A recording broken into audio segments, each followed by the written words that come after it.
네, 여러분 반갑습니다. 하나님께서 오늘 우리에게 주시는 축복의 말씀 시편 23편 4절을 통해서 두려움 대신 위로로, 이런 제목으로 은혜의 말씀을 나누기 전에 본문의 말씀을 제가 받들어 읽겠습니다. 내가 사망의 음침한 골짜기로 다닐지라도 해를 두려워하지 않을 것은 주께서 나와 함께 하심이라. 주의 지팡이와 막대기가 나를 안위하시나이다. 아멘. 나 같은 죄인 살리신 찬송가 305장 2절의 영어 가사가 다음과 같습니다.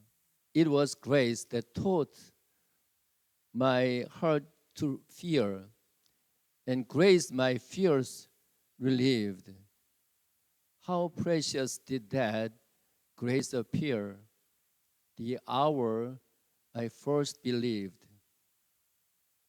나의 마음에 두려움을 알게 하신 것이 은혜였습니다.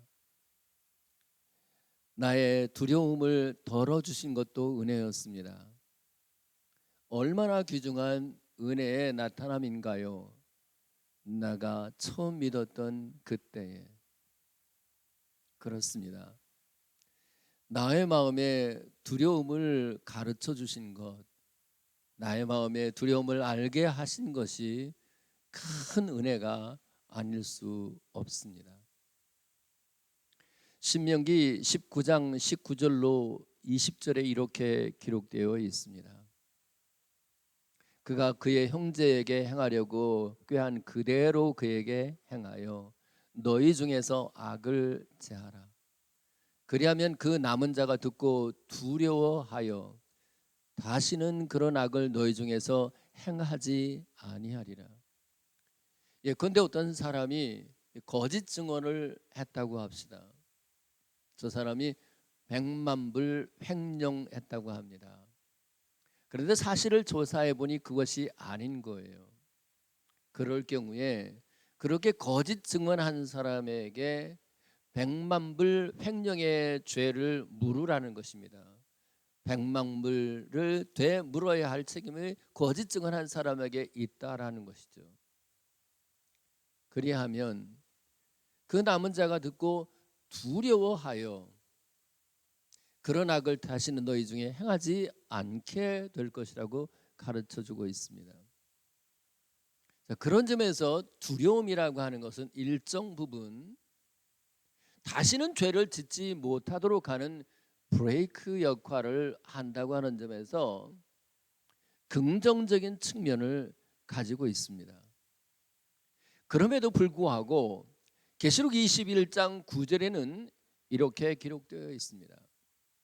그러나 두려워하는 자들과 믿지 아니하는 자들과 흉악한 자들과 살인하는 자들과 음행하는 자들과 점술가들과 우상 숭배하는 자들과 거짓말하는 모든 자들은 불과 유황으로 타는 못에 던져지리니 이것이 둘째 사망이라. 여러분, 두려움은 그 자체로 긍정적인 측면을 가지고 있음에도 불구하고 왜 두려워하는 자가 지옥에 들어갈 사람의 첫째 자리에 앉게 되었을까요? 그 답이 마태복음 10장 28절에 있습니다. 몸은 죽여도 영혼은 죽이지 못하는 자들을 두려워하지 말고 오직 몸과 영혼을 능히 지옥에 멸하실 수 있는 이를 두려워하라. 마땅히 두려워해야 할 하나님, 마땅히 두려워해야 하는 하나님의 심판은 두려워하지 않고 오히려 사람과 그 사람의 판단을 두려워하는 바로 그것이 모든 악의 시작이기 때문에 그래서 두려워하는 자가 지옥으로 들어가는 사람의 첫 번째 자리에 있게 된 것이에요. 모름지기 참으로 하나님 한 분을 두려워하는 사람은 그 어떤 사람도 두려워하지 않게 되어 있습니다. 이사야서 51장 12절입니다. 너는 어떤 자이기에 죽을 사람을 두려워하며 풀같이 될 사람의 아들을 두려워하느냐. 죽으면 한 줌 흙으로 돌아갈 수밖에 없는 그런 사람을 왜 두려워하는가. 풀같이 한순간 시들어 사라져버리게 될 인생을 왜 두려워하는가 하는 것입니다. 누가복음 10장 44절에서 예수님 이렇게 말씀하셨습니다. 너희 중에 누구든지 으뜸이 되고자 하는 자는 모든 사람의 종이 되어야 하리라. 우리는 그리스도의 마음과 그리스도의 심장으로 자기 자신을 낮추어 다른 사람을 섬기는 종으로 살아가야 합니다. 그럼에도 불구하고 고린도서 7장 23절에는 또 이렇게 기록되어 있습니다. 너희는 값으로 사신 것이니 사람들의 종이 되지 말라. 자, 여기에서 사람들의 종이 되지 말라고 하는 의미는 무엇일까요? 그것은 사람들을 두려움의 대상으로 여기지 말라는 것입니다. 여러분, 사람이 우리가 다른 사람을 섬기는 것은 사랑으로 섬기기 때문에 어떤 사람도 내게 주인 노릇을 하지 않고 내가 자원해서 그의 종이 되는 거예요. 그런데 고린도서 7장 23절에서 사람의 종이 되지 말라고 하는 것은 누구든지 당신의 마음속에서 주인 노릇하는 것을 허락하지 말라는 뜻입니다. 사람을 두려워하지 말라는 것입니다. 사람이 우리 안에서 주인 노릇하기 시작하면 그 사람의 눈치를 보게 돼요. 그 사람이 하는 말에 쉽게 휘둘리게 되고 상처를 받게 돼요. 그리고 그 사람에 대하여 섭섭한 마음을 두고 밤 늦게까지 그 사람을 묵상하게 되면 틀림없이 그 마음속에 그 사람, 상처줬던 사람이 그 안에서 주인 노릇하고 있는 셈입니다. 여러분, 저와 여러분들이 참 하나님 한 분을 두려워하고 있다면 그 외 어떤 사람도 여러분들이 두려워하지 않기를 예수 그리스도의 이름으로 축복합니다. 이제 히브리서 2장 15절에는 이렇게 기록되어 있습니다. 또 죽기를 무서워함으로 한평생 매여 종로로 사는 모든 자를 놓아주려 하심이니. 죽기를 무서워한다고 했습니다. 죽음에 대한 두려움이죠. 왜 죽음에 대한 두려움이 생겼을까요? 히브리서 9장 27절입니다. 한 번 죽는 것은 사람에게 정한 것이요 그 후에는 심판이 있으리니. 죽어도 죽음으로 끝나지 아니하고 죽음 후에 심판, 지옥의 심판이 있다고 하는 것을 사람들이 본능적으로 알기 때문에 그래서 죽기를 무서워한다, 죽음에 대한 두려움을 가지게 되었다 할 수 있습니다. 그렇다면 사람을 죽게 만든 것은 도대체 또 무엇입니까? 여호수아 7장 25절로 26절에 그 답이 있습니다. 여호수아가 이르되 네가 어찌하여 우리를 괴롭게 하느냐? 여호와께서 오늘 너를 괴롭게 하시리라. 온 이스라엘이 그를 돌로 치고 모든 물건들도 돌로 치고 불사르고 그 위에 돌 무더기를 많이 쌓았더니 오늘까지 있더라. 여호와께서 그의 맹렬한 진노를 그치시니 그러므로 그곳 이름을 오늘까지 아골 골짜기라 부르더라. 여러분, 처음 것은 다 하나님의 것입니다.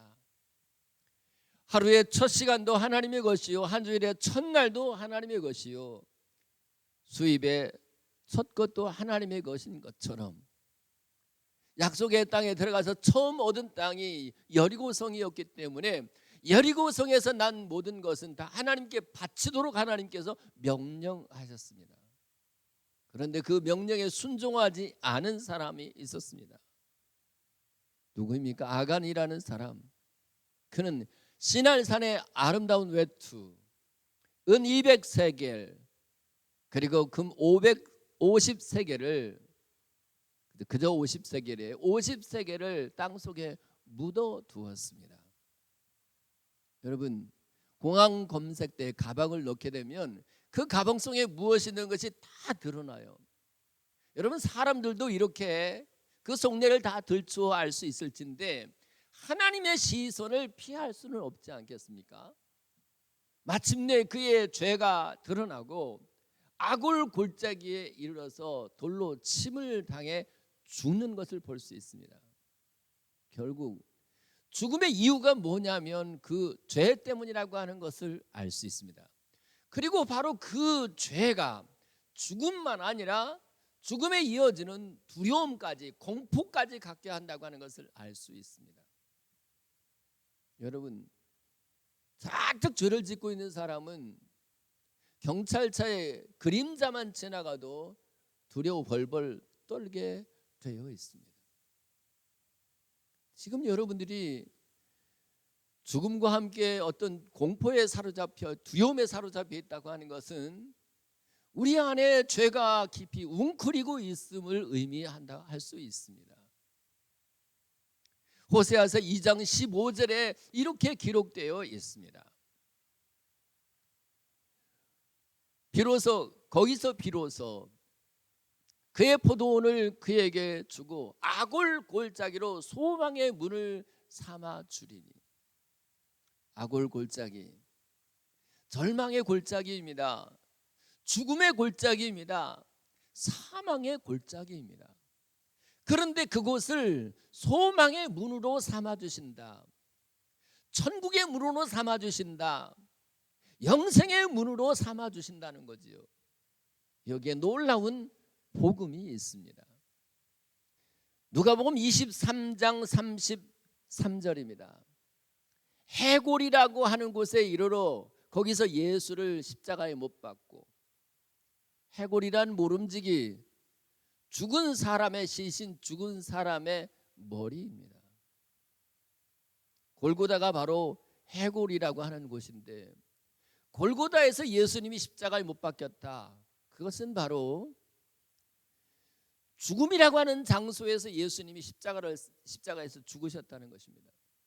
그리고 그 십자가는 분명히 천국으로 가는 소망의 문, 영생으로 들어가는 소망의 문이 된 것이 분명합니다. 여러분, 바로 여기에 하나님의 놀라운 측량할 수 없는 사랑이 있습니다. 우리 대신 예수님께서 아간과 같이 이 아골 골짜기에서 죽을 수밖에 없는 우리를 위하여 소망의 문을 열어주시기 위하여 예수님이 대신 십자가를 지신 거기에 하늘을 두루마리 삼고 바다를 먹물 삼아도 다 기록할 수 없는 하나님의 사랑이 있습니다. 그리고 그 사랑 안에 있는 사람들은 더는 두려움이 없어집니다. 요한일서 4장 18절입니다. 사랑 안에 두려움이 없고 온전한 사랑이 두려움을 내어 쫓나니 두려움에는 형벌이 있습니다. 두려워하는 자는 사랑 안에서 온전히 이루지 못하였느니라. 여러분, 아골 골짜기에 소망의 문을 세워주신 하나님, 해골이라고 하는 곳에 십자가를 세우시고 그곳을 소망의 문으로 세우신 그 사랑의 하나님을 여러분이 믿을진데 이제 아무것도 두려워하지 마십시오. 그 예수님이 바로 죽음까지도 이기신 분이기 때문에 그렇습니다. 죽음을 이기시고 부활하신 그 주님이 여러분을 사랑하시기 때문입니다. 사랑 안에 두려움이 없다고 했기 때문에 그래요. 이제 오늘 본문 23장 4절 이렇게 시작됩니다. 내가 사망의 음침한 골짜기를 다닐지라도 해를 두려워하지 아니할 것은 주께서 나와 함께 하십니다. 하나님이 나를 사랑하신다고 하는 이유 때문에도 우리는 두려워할 이유가 없지만 그 사랑의 하나님이 나와 함께 한다는 사실, 그것 때문에 우리는 사망의 음침한 골짜기를 다녀도 두렵지가 않습니다. 이사야서 7장 2절입니다. 어떤 사람이 다윗의 집에 알려 이르되 아람이 에브라임과 동맹하였다 하였으므로 왕의 마음과 그의 백성들의 마음이 숲이 바람에 흔들리는 것 같이 흔들렸더라. 북왕국과 아람이 동맹하여서 이제 쳐 들어온다고 하는 소리를 듣고 백성들의 마음이 그렇게 두려웠던 것입니다. 이사야서 7장 4절에 이렇게 기록되어 있습니다. 그에게 이르기를 너는 삼가며 조용하라. 르신과 아람과 르말리아의 아들이 심히 노할지라도 이들이 연기나는 두 부직갱이 구루터기에 불과하니 두려워하지 말며 낙심하지 말라. 여러분, 북왕국과 아람의 동맹국을 과소평가해도 된다는 뜻일까요? 아니면 상대적으로 유다 왕국이 그만큼 강하다고 하는 의미에서 저들을 연기나는 두 부직갱이 구루터기에 불과하다고 하는 걸까요? 그렇지 않아요. 이사야서 7장 14절에 그 답이 있습니다. 그러므로 주께서 친히 징조를 너에게 보이실 것이라. 보라, 처녀가 잉타하여 아들을 낳을 것이요 그 이름을 임마누엘이라 하리라. 여러분, 처녀가 잉타하여 아들을 낳는 것은 사람으로서는 불가능한 일입니다.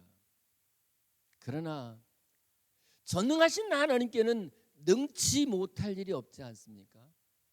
그런데 그 하나님이 임마누엘, 우리와 함께 계신데, 그 전능하신 하나님이 함께 계시기 때문에, 그러기 때문에 저 두 연합 동맹군이 쳐들어와도 그들은 연기나는 두 부직갱이 구루터기에 불과하게, 그러니 두려워하지 말라는 거예요. 그럼요. 전능하신 하나님, 우리를 사랑하실 뿐만 아니라 전능하신 그 하나님 우리와 함께 계시는 것이 믿어질진데 적들과의 싸움에서 두려워할 필요가 없고 그들과 혹시 죽을지도 모른다고 하는 두려움에 사로잡힐 필요가 없는 거예요. 그래서 말씀하십니다. 내가 사망의 음침한 골짜기를 다닐지라도 해를 두려워하지 않을 것은 주께서 나와 함께 하십니다. 이제 마태복음 1장 21절로 23절입니다. 아들을 낳으리니 이름을 예수라 하라. 이는 그가 자기 백성을 그들의 죄에서 구원할 자이심이라 하니라. 이 모든 일이 된 것은 주께서 선지자로 하신 말씀을 이루려 하심이니 이르되 보라, 처녀가 잉타하여 아들을 낳을 것이요 그 이름을 임마누엘이라 하리라 하셨으니 이를 번역한즉 하나님이 우리와 함께 하시다 함이라. 여러분, 임마누엘 즉 하나님이 우리와 함께 하시는 데는 중요한 전제가 있습니다. 하나님은 거룩하지 않은 곳에는 함께 하지 않아요. 더러운 곳에는 함께 계시지 않습니다. 그래서 먼저 아들 예수님을 통해서 우리를 죄에서 구원해 내시는 일이 있어야 돼요. 다시 말하면 죄 사함에 대한 확신을 가질 때에 비로소 주님이 우리와 함께 계신단 말입니다. 말을 바꾸면 하나님이 우리와 함께 계시다는 이 확신은 죄 사함에 대한 확신으로부터 와요. 그런데 왜 하나님이 나와 함께 계신다고 하는 확신이 흐려지거나 또는 없는 것일까요? 죄사함의 확신이 없거나 혹은 어떤 죄가 지금 내 마음을 주장하고 있기 때문이에요. 그렇지 않고 죄사함의 확신이 분명히 있으며 여러분들이 지금 성결의 영으로 충만하게 될 경우에는 반드시 하나님이 함께 계시고 그 하나님이 함께 하시는 한 사망의 음침한 골짜기, 죽음의 골짜기를 지나갈 때에도 전혀 두렵지 않습니다. 그것이 빌립보서 1장 21절 바울의 고백입니다. 내게 사는 것이 그리스도니 죽는 것도 유익함이라. 내게 사는 것이 내 속에 함께 계시는 분, 나와 함께 계시는 분이 그리스도니 죽는 것이 두렵지 않을 뿐만 아니라 심지어 유익하다고 말합니다. 왜요? 주님이 나와 함께 계시는 한 적어도 죽는 것이 아니라 내가 이 땅에서 하늘나라로 이사를 가는 것에 불과하기 때문에 그렇습니다. 여러분, 하나님이 여러분과 함께 계시는 것 믿으십시오. 그리고 아무것도 두려워하지 마시되 특별히 죽음의 골짜기를 지나가는 것에 대해서도 전혀 두려워하지 않기를 예수님의 이름으로 축복합니다. 이제 오늘 말씀 후반절은 이렇게 이어집니다. 주의 지팡이와 막대기가 나를 안위하시나이다. 여기서 우리가 주목해야 할 것은 안위하시다라는 말입니다. 무슨 뜻일까요? 이사야 40장 1절입니다. 너희의 하나님이 이르시되 너희는 위로하라, 내 백성을 위로하라. 여기 위로하다라고 하는 말과 오늘 본문에 안위하시다라고 하는 말이 똑같은 히브리어 나함입니다. 하나님은 우리의 목자가 되셔서 우리를 위로하시는 분이다, 그 말입니다. 고린도후서 1장 4절입니다. 우리의 모든 환난 중에서 우리를 위로하사 우리로 하여금 하나님께 받는 위로로서 모든 환난 중에 있는 자들을 능히 위로하시는 이시로다.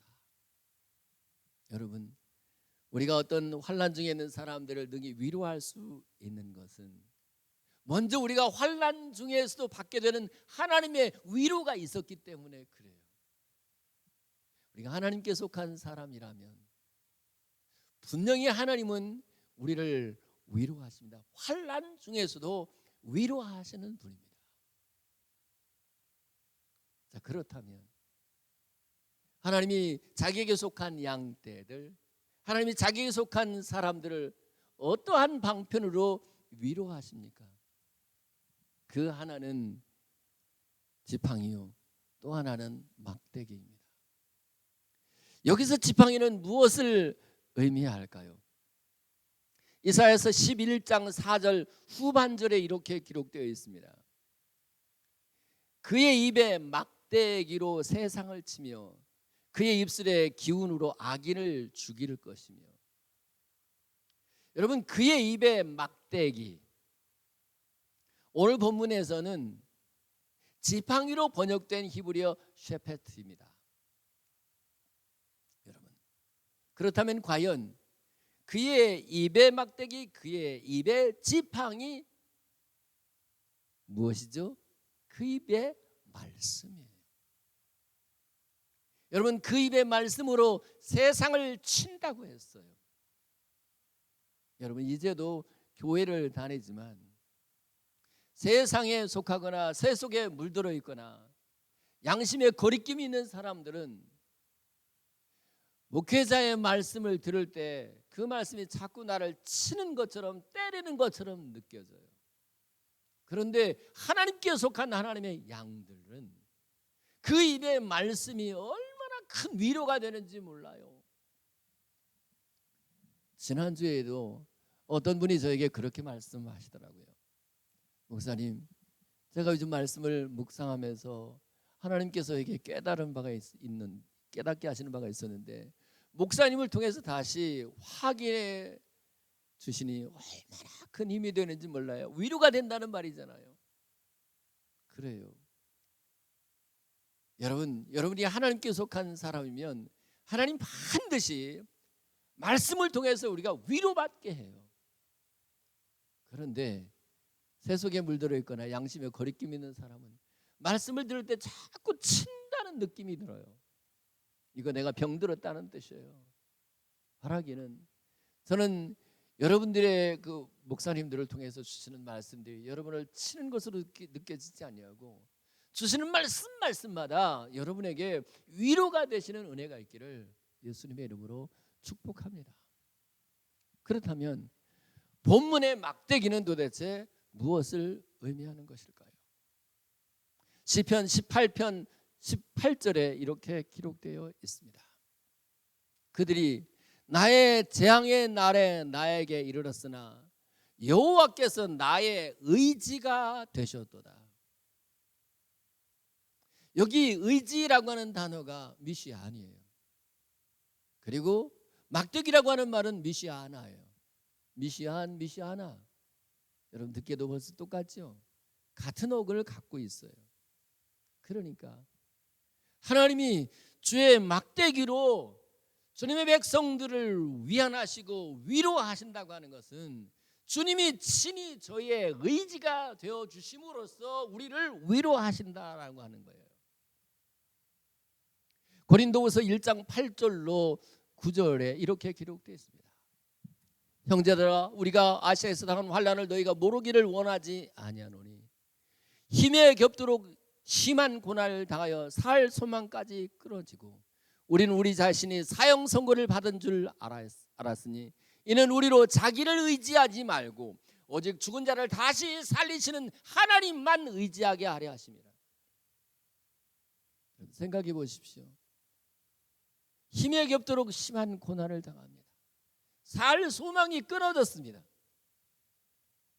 자기 자신이 사형을 언도받은 것 같아요. 그런 중에서도 하나님을 의지한다고 해요.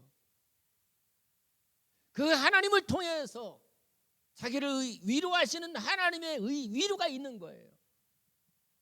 성도 여러분, 우리 하나님이 환난 중에서도 여러분의 의지가 되셔서 여러분을 위로해 주실 줄로 믿습니다. 그 찬송 기억하시나요? 주님을 의지합니다. 주님을 의지합니다. 내 삶의 위로와 참 평안 주시는 주님을 의지합니다. 할렐루야. 이제 말씀을 맺습니다. 오늘 말씀의 제목을 두려움 대신 위로가 있기를 바라는 마음으로 그렇게 정했습니다. 두려움 대신 위로로. 여러분, 사람을 두려워하지 마십시오. 하나님의 어떤 것도 우리를 두렵게 할 것이 없습니다. 심지어 죽음까지도 우리를 두렵게 할 것이 없습니다. 그것은 예수님께서 우리를 대신해서 십자가에서 죽으셨기 때문이고 그 사랑 안에 있는 사람들은 두려울 것이 없으며 무엇보다도 우리와 함께 계시는 예수님은 그 사망 권세를 이기시는 주님이십니다. 전능하신 주님이십니다. 그 전능하신 주님이 우리와 함께 계실진데 아무것도 심지어 죽음의 골짜기도 두려워하지 않기를 바라고 오히려 주의 지팡이 말씀이라고 하는 지팡이로 주님이 친히 의지가 되심으로 주의 막대기로 우리를 위로하시는 하나님의 위로가 여러분의 삶에 가정에 교회마다 넘치시기를 예수님의 이름으로 축복합니다. 기도합시다.